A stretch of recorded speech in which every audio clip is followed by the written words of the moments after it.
बिस्मिल्लाहिर्रहमानिर्रहीम। अस्सलाम वालेकुम। Welcome to the new video and इस उम्मीद के साथ कि आप सब लोग बिल्कुल ठीक होंगे एंड एक अच्छी ज़िंदगी को एंजॉय कर रहे होंगे। उसके साथ तमाम स्टूडेंट्स जो एडीपी और एडीपी के अंदर एडीए एडीएस कर रहे हैं और आपने रखी है साइकोलॉजी, तो ये वीडियो आज की बिल्कुल आपके लिए है। आज हम डिस्कस करेंगे most important chapters of ADP part 2, ADA and ADS part 2 book psychology, चाहे वो इंग्लिश मीडियम में चाहे वो उर्दू मीडियम में हो। किस तरह आपने कौन से इम्पोर्टेंट क्वेश्चंस करने हैं और इम्पोर्टेंट चैप्टर्स कौन से हैं।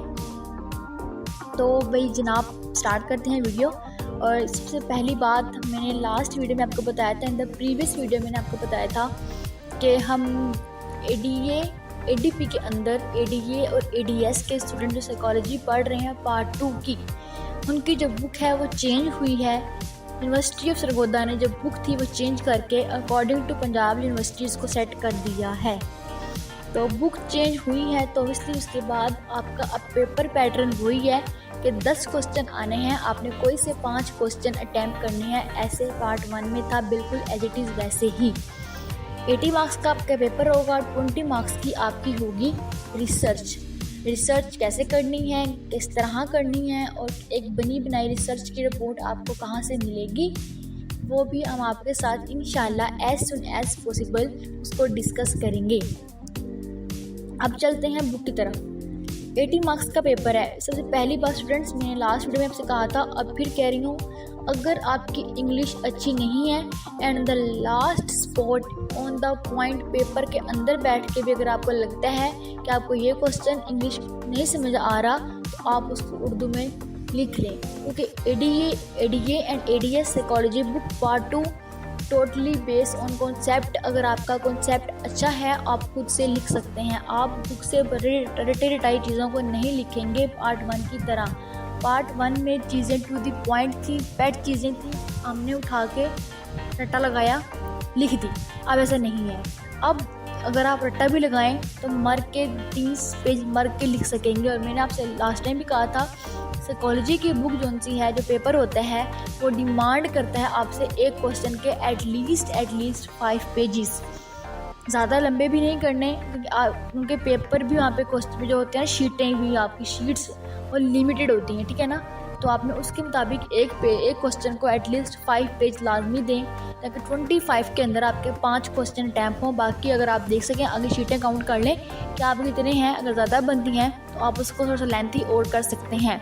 तो 5 पेजेस लिखना कोई आसान काम नहीं है। एक क्वेश्चन के अंदर एक अच्छा मटेरियल आपको चाहिए। तो एक अच्छा मटेरियल ये है कि आप इस क्वेश्चन को, इस पूरी बुक को अपना कॉन्सेप्ट अच्छा रख के चलें, ठीक है। अब चलते हैं इसके चैप्टर्स की तरफ कि कौन कौन से चैप्टर्स आपने करने हैं। टोटली इस बुक के अंदर 11 चैप्टर हैं, ठीक है।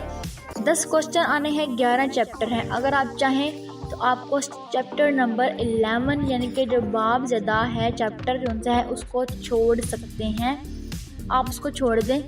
अब आ जाए शुरू वाले 10 चैप्टर्स के ऊपर।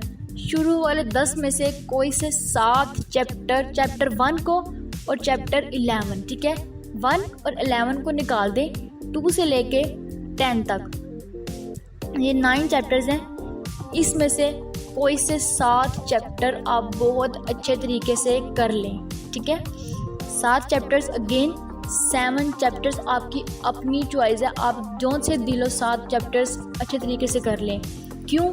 इसकी मेन वजह ये है कि हमारे पास कोई भी पास्ट पेपर ऐसा नहीं है जिससे हम कह सकें कि ये क्वेश्चन इंपॉर्टेंट है तो ये करो, ये क्वेश्चन इंपॉर्टेंट है तो ये करो। हाँ, हम एक चीज़ कर सकते हैं और वो ये है कि हम इंशाल्लाह आगे डिस्कस करेंगे कि आप एक क्वेश्चन को किस तरह मॉडिफाई कर सकते हैं, या फिर एक क्वेश्चन के अंदर आप कौन कौन सी चीज़ें कट कर सकते हैं। जैसे लास्ट टाइम सोशल साइकोलॉजी के चैप्टर डिस्कस किया था हमने, उसके अंदर मैंने आपको काफ़ी चीज़ें कट करवा दी थी कि जो हम ना भी करें तो कोई ख़ास फ़र्क नहीं पड़ता। इंशाल्लाह बाकी जितने भी चैप्टर्स हैं वो भी हम डिस्कस करेंगे। तो उसमें से कौन सी चीज़ें हैं जो आप ना भी करें तो आपको फ़र्क नहीं पड़ेगा, जो करनी है उन्हें आपने किस तरह करना है कि आपको एक अच्छे नंबर मिल जाए। तो अब 7 चैप्टर्स आपने अपनी मर्ज़ी से करने हैं। अब एक चीज़ और समझ लें, जो 7 करने हैं वो बहुत अच्छे करने हैं। उसकी मेन वजह यह है, कोई से 5 क्वेश्चन आपने अटैम्प्ट करने हैं, तो 2 क्वेश्चन आप फिर भी एक्स्ट्रा कर रहे हैं। अगर खुदा ना खास्ता और जो 7 हमने किए हैं उनमें से अगर एक में से एक क्वेश्चन ना भी आए तो बाकी 6 में से 6 क्वेश्चन तो आएंगे ना, ठीक है ना। इस तरीके से आपने तैयारी करनी है। अब अगेन 7 चैप्टर्स करने हैं, तो कोशिश करें 7 चैप्टर्स के अंदर जो चैप्टर्स आपस में रिलेट करते हों वो ज़्यादा करें। जैसे कि चैप्टर नंबर 2 यानी कि काउंसलिंग साइकोलॉजी हम कहते हैं, क्लिनिकल साइकोलॉजी यानी कि मुआवजाती नफ्सियात, और अगला है मुशावरती नफ्सियात यानी कि counselling psychology. Clinical psychology and counselling psychology दोनों चैप्टर 90% एक दूसरे से रिलेट करते हैं। इन दोनों का डाटा ऑलमोस्ट सेम है। तो ये क्वेश्चन चैप्टर दोनों करेंगे तो आपकी तैयारी अच्छी हो जाएगी।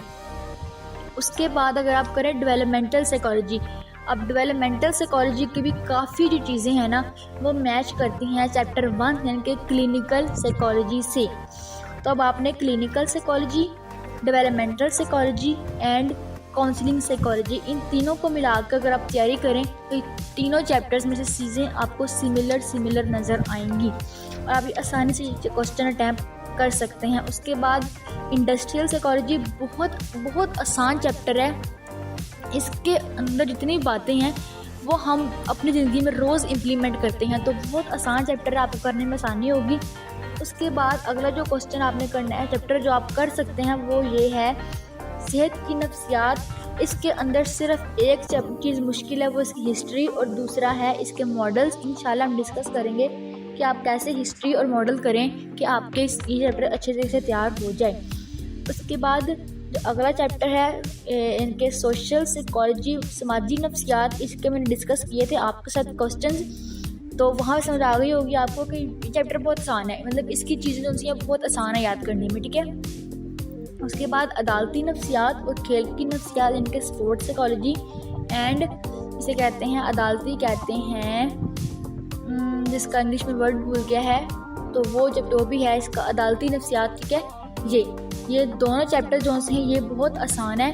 खेल की नफ्सियात तो वैसे ही बहुत आसान है और अदालती नफ्सियात भी बहुत ज़्यादा आसान है। तो इस तरह आप ये क्वेश्चन चैप्टर्स आसानी से कर सकते हैं। अब आ जाओ क्वेश्चंस के अंदर, तो क्वेश्चंस के अंदर आपने क्या करना है, डेफिनेशन, एम, स्कोप, रोल और स्टेटस, ये 4 चीज़ें आप मस्ट करें, क्योंकि ये जो क्वेश्चन है मैं कहती हूँ फ्री के मार्क्स हैं जो आपको मिल सकते हैं, ठीक है। तो again definition, aim, scope, role and status book में बहुत थोड़ा है। अगेन कोशिश करें, गूगल करें, इन चीज़ों को current status in the world निकालें और उसको याद करें। इस तरह एक तो आपकी सर्चिंग अच्छी हो जाएगी, आपकी नॉलेज में इजाफा होगा, और दूसरा आपके इस क्वेश्चन की लेंथ पूरी हो जाएगी।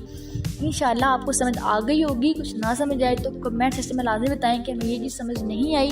अपने रखें बहुत ज़्यादा ख्याल और करें पेपर की अच्छे तरीके से तैयारी। Stay tuned with us. अल्लाह हाफिज़ एंड फी अमानिल्लाह।